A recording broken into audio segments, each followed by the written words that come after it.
આદિવાસી છોટાઉદેપુર જિલ્લામાં હોળીના તહેવારનું વિશેષ મહત્વ રહ્યું છે। આદિવાસી સમુદાય હોળી પૂર્વે 15 દિવસથી નાચગાન સાથે આ તહેવારની ધામધૂમપૂર્વક ઉજવણી કરે છે।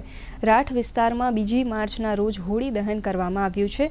વર્ષો જૂની પરંપરા મુજબ ગ્રામ્ય વિસ્તારોમાં હોળી પ્રાગટ્યના સમયે ઢોલ માંદલ વાંસળીના સૂર સાથે નાચગાન કરે છે। મહિલાઓ હોળી માતાના ગીતો ગાય છે અને હોળીની પ્રદક્ષિણા કરી હોળી પ્રગટાવી હોળી કઈ દિશામાં પડે તે મુજબ આવનાર ચોમાસામાં વરસાદની આગાહી કરવાની પરંપરા રહી છે।